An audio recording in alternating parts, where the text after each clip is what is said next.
Vamos a hablar sobre este tema con Javier Sierra, desde Arlington, Virginia. Él es portavoz de Sierra Club y experto en temas de medio ambiente. Parece, Javier, bienvenido, ¿cómo estás?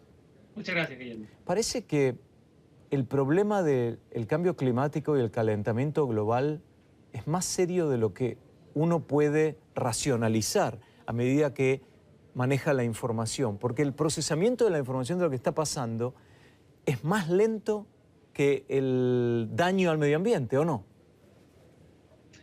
Hasta cierto punto. Eso puede que ocurra aquí en Estados Unidos. Tenemos el único líder mundial, el señor Donald Trump, que niega la ciencia climática de los casi 200 países que hay en el planeta. Sin embargo, muchas veces nos quedamos pensando, vamos a solucionar este problema que desde nuestro punto de vista es el más grave al que se ha encontrado la humanidad. Hay muchos obstáculos, pero también estamos mejorando enormemente. Primero tenemos que tener muy en cuenta cuáles son los riesgos. El panel climático de la ONU nos advirtió hace unos meses que tenemos que reducir las emisiones de cambio climático procedentes de los combustibles sucios como el petróleo, el gas y el carbón en un 40% para el año 2040. Y para el año 2050 las tenemos que eliminar por completo. Y a esto también hay que agregar lo que se llama la evaluación climática nacional, que la emite el mismo gobierno del señor Trump, el gobierno de Estados Unidos, por mandato parlamentario.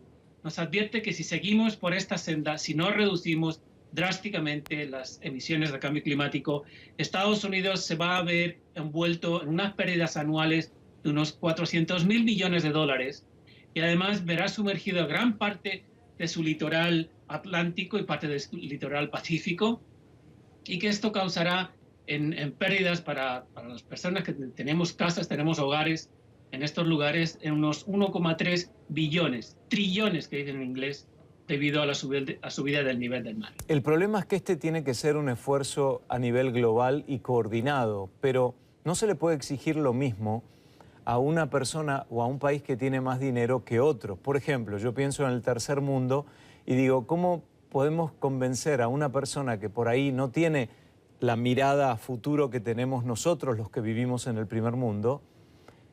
¿Cómo se le puede convencer de no uses el escape del auto así como lo tienes ahora porque provoca un daño al medio ambiente? El tipo me va a mirar y me va a decir, pero si no me alcanza para llegar a fin de mes, ¿cómo me haces este planteo? Obviamente, lo que estás diciendo, estás poniendo el dedo en la llaga. En los países emergentes, obviamente, toda América Latina y el Caribe es una de las regiones que menos ha contribuido al calentamiento de la atmósfera, al cambio climático, y una de las regiones que más va a sufrir las consecuencias de esto. Es decir, que esto moralmente estamos obligados, los que vivimos en los países industrializados, los países avanzados como Estados Unidos, Canadá, la Unión Europea, Japón, Australia, etcétera. Estos son los países que tienen que compartir sus conocimientos, sus recursos y su dinero con regiones como la América Latina para prepararse contra el cambio climático. Compartir la tecnología necesaria para dejar de lado las fuentes de energía sucia y entrar de lleno en una economía de energía limpia. Esto tiene que ser muy parecido a lo que ocurrió en nuestra región hace unos años, cuando era muy difícil tener un teléfono normal, un teléfono de cable, y pasamos directamente de no tener teléfonos a prácticamente toda la región tener teléfonos celulares. Así es como tenemos que actuar, pero les tenemos que ayudar, es una obligación moral nuestra. Y otro pensamiento que tenía Javier es que no importa dónde se cometa el daño, dónde no se respete al medio ambiente, debido a la interacción de los distintos componentes del sistema climático a nivel ecosistema, a nivel global, lo que pasa en el centro puede afectar el norte o el sur. Es decir, una falta de respeto con respecto al medio ambiente en la parte ecuatorial puede afectar también los polos, porque ahí tenemos el ejemplo de lo de los hielos, porque si no la gente diría, bueno, si hay calentamiento global me voy más al norte o me voy más al sur según el hemisferio que vivo y se acabó el problema, ¿no? Esto no es el Titanic, que solamente se salvan los pasajeros de primera clase. Estamos todos metidos en el mismo bote, o todos nos salvamos o no nos salvamos ninguno.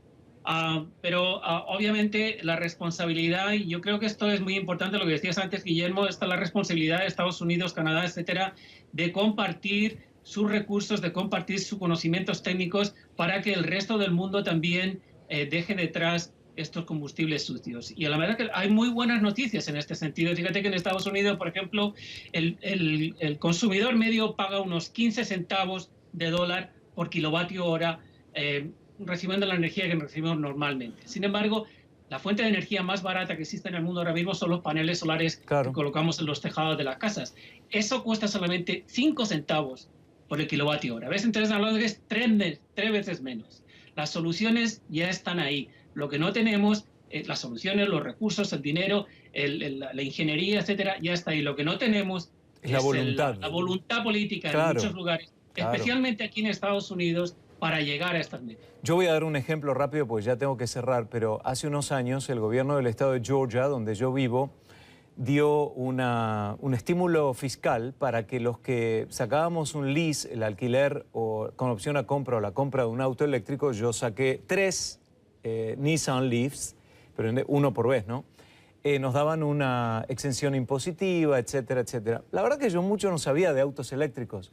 Al final lo compré y me lo quedé. Y es el auto que más uso hoy en día. Entonces, gracias a ese estímulo, esa voluntad política de dar un estímulo fiscal, hizo que yo, en carne propia, viera el beneficio además personal, más allá del ambiental, y me hizo adquirir mayor sensibilidad. Eso ilustra, Javier, perfectamente lo que tú dices como voluntad política. Te doy los últimos 30 segundos.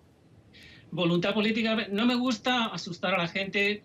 Sabemos todos perfectamente que tenemos un problema gordísimo delante de nosotros, pero las soluciones ya están ahí. Y como tú bien decías, los coches eléctricos, los carros eléctricos, etcétera, lo que tenemos que hacer primeramente, lo más importante ahora mismo, es prescindir de los combustibles fósiles, sobre todo para la generación de energía eléctrica. Ya tenemos los recursos, el conocimiento y la voluntad social que existe, por ejemplo, en Estados Unidos para llegar a esa meta.